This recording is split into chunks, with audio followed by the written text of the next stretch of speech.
அன்பார்ந்த முருக பக்தர்களை வணக்கம். நான் ஜெயம் கோபி. திருவண்ணாமலை என்னும் அற்புத புண்ணிய பூமியில் இருக்கேன். நேற்று நிறைய காணொலிகள் பார்த்துருப்பீங்க.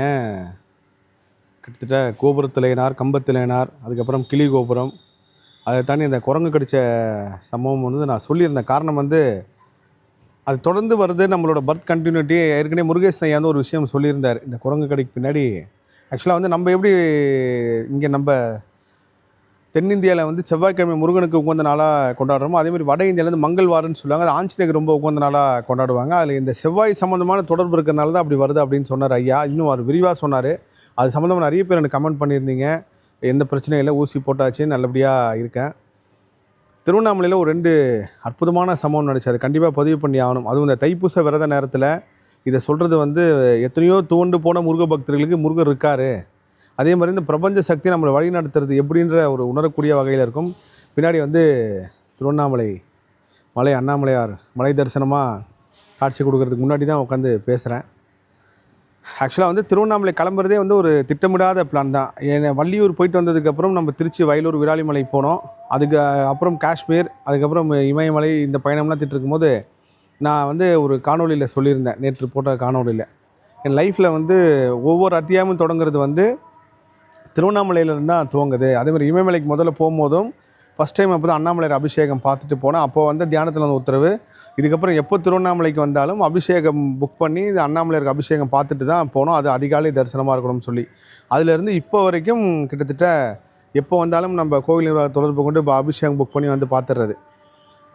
ஒரு பெரிய ஆச்சரியம் திடீர்னுட்டு நம்ம கந்த கடவுள், சொந்த கடவுள் அப்படின்னு சொல்லி ஒரு விஷயத்துக்காக நம்ம எடுக்கிறோம். அந்த நிகழ்ச்சி படப்பிடிப்பு நடத்தணும் அப்படின்றது ஒரு 2 மாதமாக தள்ளி தள்ளி தள்ளி தள்ளி போயிட்டே இருக்குது.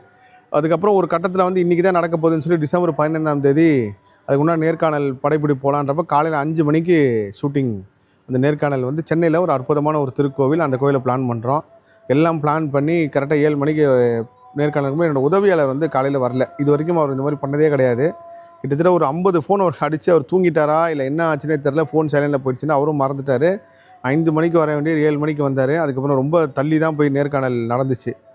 எப்பயுமே ஒரு விஷயம் இப்படி தடங்கள் வரப்போ நீங்கள் அதுக்கு உடனே ரியாக்ட் பண்ணுறதோ இல்லை ஏன் அப்படி நடந்துச்சு அப்படின்ற ஒரு குழப்பமும் இல்லாமல் எல்லாமே இயற்கை, எல்லாமே நன்மைக்கே, இயற்கை நம்மளை வழி நடத்துன்ற உணரணும். அதுக்கப்புறம் நேர்காணல் நல்லபடியாக நடந்து முடிஞ்சதுக்கப்புறம் திருவண்ணாமலை பயணம் போகணுன்றது எனக்கு ஞாயிற்றுக்கிழமை தியானத்தில் வருது. உடனே திருவண்ணாமலை கிளம்பலாம். அதுக்கு ஒரு 2 நாளைக்கு முன்னாடி தான் செவ்வாய்க்கிழமை போய் பாருங்கன்னு ஒரு முக்கியமான ஒரு குருநாதர் மூலயமா எனக்கு உத்தரவு வருது. அவர் சொன்னபடி செவ்வாய்க்கிழமைக்கு போகலாம், இதுக்கப்புறம் அண்ணாமலையாரை பார்க்க போனால் செவ்வாய்க்கிழமை தான் போய் பார்க்கணும் அப்படின்னு சொல்லிட்டார். சரிங்க ஏன்னு சொல்லி அதுக்கு முன்னாடி எல்லா திட்டமும் நான் பதிவு செய்கிறேன். அண்ணாமலையார் பார்த்துடணும் அப்படின்னு சொல்லி முடிவு பண்ணியாச்சு. செவ்வாய்க்கிழமை அபிஷேகம் புக் பண்ணிட்டு கரெக்டாக திருவண்ணாமலை பயணம் போகிறப்போ நான் ஒரு நேர்காணலில் சொல்லியிருந்தேன். நம்ம இந்த உலகத்துக்கு எதை டெலிவரி பண்ணுறோமோ அதை நீங்கள் ஃபாலோ பண்ணணும். நல்லது சொன்னீங்கன்னா நல்லது, ஒழுக்கமாக சொன்னால் அந்த ஒழுக்கத்தை நீங்கள் ஃபாலோ பண்ணணும். நீங்கள் எந்த விஷயத்தை இந்த டெலிவரி பண்ணுறீங்களோ, இப்போ நீங்கள் ஒருத்தரை பிரம்மச்சரியமாக இருந்தால் நீங்கள் அந்த விஷயத்தை கடைப்பிடிக்கணும். நீங்கள் 42 நாள் அசைவம் சாப்பிடாதீங்கன்னு சொன்னால் நம்மளும் அந்த 42 நாள் அசைவம் சாப்பிடாமல் இருக்கணும். அதே சமயத்தில் தினமும் பள்ளி எழுச்சி பாருங்கள் அப்படின்னா நம்மளும் அந்த பள்ளி எழுச்சி பண்ணி நீங்கள் எதெல்லாம் டெலிவரி பண்ணுறீங்களோ அதை நீங்கள் ஃபாலோ பண்ணால் மட்டும்தான் அந்த இயற்கை உங்களுக்கு நீங்கள் சொல்கிற விஷயத்த சக்தி மிக்க வார்த்தைகளாக மாற்றும். அப்போது நான் சென்ற வருடம் சொல்லியிருந்தேன், இந்த மாதிரி தீர்க்க முடியாத துன்பத்தில் இருக்கிறவங்க, ரொம்ப ரொம்ப பெரிய வேதனையில் இருக்கிறவங்க இந்த மார்கழி மாதம் டிசம்பர் காலத்தில் போர்வை தானமாக கொடுங்க, போர்வை தானம் கொடுங்க, அதேமாதிரி குடை தானம் கொடுங்க அப்படின்னு சொல்லியிருந்தேன். அப்போது எப்பயுமே நான் திருவண்ணாமலைக்கு வந்தேன்னா கிட்டத்தட்ட சாதுக்களுக்கு இப்போ வேஷ்டியும் தாய்மார்களுக்கு புடவை எடுத்து கொடுப்போம், அந்த வஸ்திர தானம் செய்வேன். இல்லை இந்த வாட்டி நம்ம பெட்ஷீட் கொடுப்போம், நம்ம ஆல்ரெடி சொல்லியிருந்தோம், இது வரைக்கும் நம்ம கொடுக்கல, ஒரு 100 பேருக்கு பெட்ஷீட் கொடுத்துடலாம் அப்படின்னு சொல்லி திட்டமிட்டு அதுக்கு முன்னாடி எல்லா விஷயமும் யோசிச்சுட்டு சரி எங்கே வாங்கலான்றப்போ, இது நம்மளுக்கு சென்னையாக இருந்தால் எல்லா கடையும் தெரியும், ஹோல்சேல் கடைங்கிறதுக்கு என்ன நல்ல பொருள் கிடைக்கும், இல்லை நல்ல குவாலிட்டியில் இருக்குன்னு தெரியும். திருவண்ணாமலையில் நம்ம போய் அங்கே போய் பார்த்ததுக்கப்புறம் தேடி நம்ம எப்பயுமே இருக்கிற கடையை விட இன்னும் கொஞ்சம் நல்ல கடையை நல்ல பொருள், ஏன்னா அங்கே இருக்காதுன்னு எனக்கு தெரியும், இன்னொரு கடையை தேடி நம்ம போவோம் அப்படின்னு சொல்லி விட்டுட்டேன். காலையில் 3 மணிக்கு தரிசனத்துக்கு வர சொல்லிட்டாங்க. 2 மணிக்கு எழுந்து அண்ணாமலையை பார்க்குறதுக்கு போயிட்டு அதுக்கப்புறம் கோபுர உள்ளே அபிஷேகம் கரெக்டாக திருப்பள்ளி அடிச்சியும் பார்த்துட்டு அபிஷேகம் பார்க்கலான்னு சொல்லி உள்ளே போகிறப்போ இப்போ அண்ணாமலையார் கோயில் எல்லாரையும் உள்ளே விடுறது கிடையாது. அபிஷேகத்தை பார்க்குறதுக்கு மட்டும்தான் அந்த பக்தர்கள் பார்க்குறத தாண்டி உள்ளே அனுப்புவாங்க. அது நிறைய பேருக்கு தெரியும், எங்கள் திருவண்ணாமலை மக்களுக்கும் இங்கே வந்தவங்களுக்கும் தெரியும்.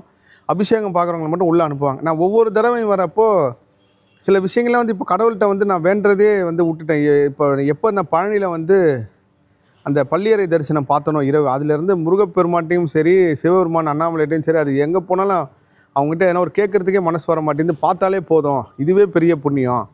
எத்தனையோ லட்சம் மக்கள் வெளியே இருக்க, நம்மள அண்ணாமலை இங்கே உட்கார வச்சிருக்காரு அப்படின்ற ஒரு எண்ணம் மட்டும்தான் இருக்கும். சிவ மந்திரம் சொல்லுவேன், அந்த அபிஷேகம் முடிகிறீங்க சொல்லிட்டே இருப்பேன். கரெக்டாக அபிஷேகம் முடிஞ்சிருச்சு. என் மனசில் பல விஷயங்கள் ஓடிக்கிட்டே இருக்குது.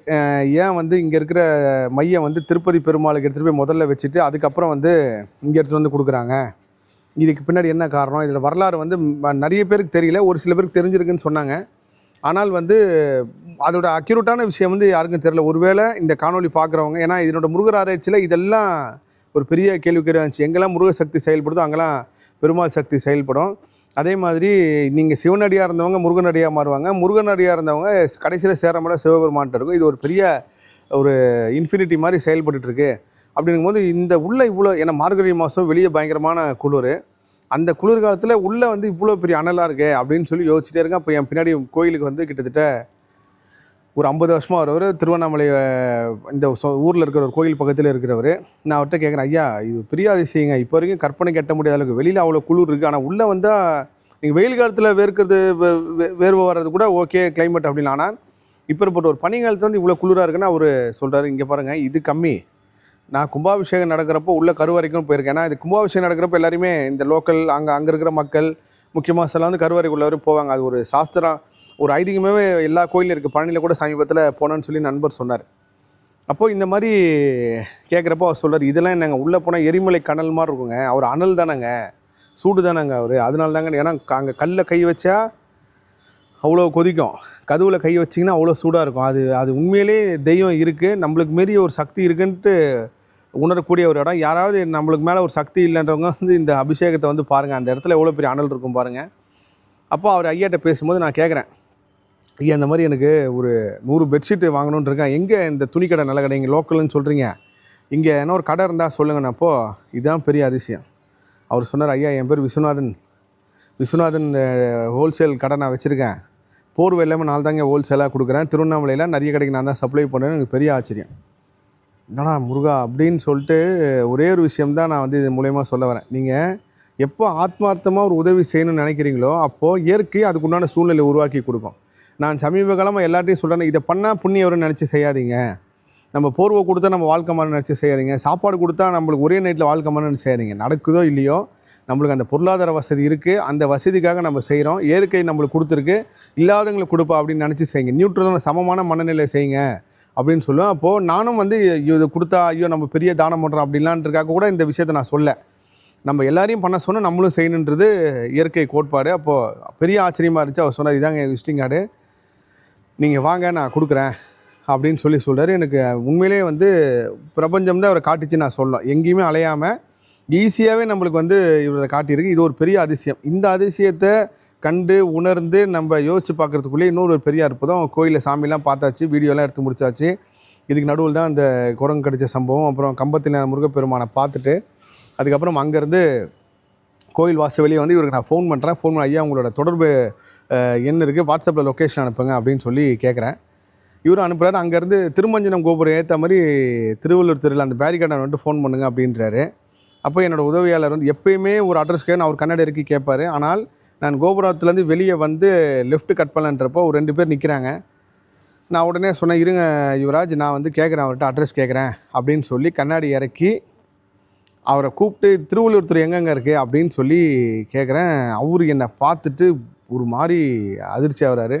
காந்தராவில் வர மாதிரி, ஆல்ரெடி மலேசியாவில் மோகன் ஒருத்தர் அதிர்ச்சியானார் பாருங்க, அந்த மாதிரி அவர் வந்து நடுங்குது, அப்படியே கையை கீழே அப்படி வைக்கிறாரு இப்படின்றாரு. ஐயா என்னங்க அப்படின்னா அவர் ஒன்றுமே புரியல. என்னை அவருக்கு தெரிஞ்சிருக்குன்னு மட்டும் நான் தெரிஞ்சுக்கிட்டேன்.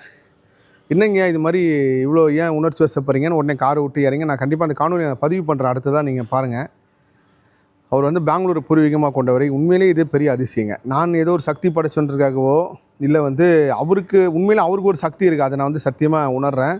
இந்த காணொலி பார்க்குற முருக பக்தர்கள் எங்கேயாவது முருகத்தை நீங்கள் கேட்டு அது ஏதாவது ஒருத்தர் மூலயமா கொடுப்பாருன்னு நம்புங்க, இது சத்தியம். நான் வந்து அவரை பார்த்துட்டு என்ன விஷயங்க, ஏன் அவ்வளோ உணர்ச்சி வசப்படுறீங்க, கொஞ்சம் காமாவங்க, நான் அட்ரஸ் கேட்க தான் உங்கள்கிட்ட நிப்பாட்டணும். இல்லைங்க நான் பெங்களூர்லேருந்து உங்களோட திருச்செந்தூர் காணொலியை பார்த்துட்டு நான் போனேன். ஒரு நாளில் திருச்செந்தூருக்கு போயிட்டு வரணும் அப்படின்னு சொல்லி கிளம்புனவன் கிட்டத்தட்ட ஒரு 6 நாள் திருச்செந்தூர்லேயே இருந்து அந்த 6 நாளும் நிறைய உங்கள் காணொலி பார்த்தேன். அப்போது இந்த மனுஷனை தேடி நான் போக மாட்டேன், நீ இருக்கிறல்ல முருகா, நீ இருக்கிற நிஜன்னா இவர் என்ன தேடி வரவேன்னு சொல்லி இவர் வேண்டியிருக்காரா இல்லை இவர் சொன்னாரான்னு தெரியல. இதை என்கிட்ட சொன்னார். அந்த மாதிரி நான் நினச்சேங்க.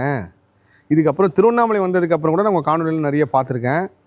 இப்போ நான் ஏன் ரூமை விட்டு வெளியே வந்தேன்னு தெரில. இங்கே கிட்டத்தட்ட பெங்களூர் பொறுமையாக கூட திருவண்ணாமலை ஒரு 20 நாளாக இருக்கார். அண்ணாமலையார் அவர் பெரிய அளவு ஆட்கொண்டு அவர் இங்கேயே வச்சுருக்கார்.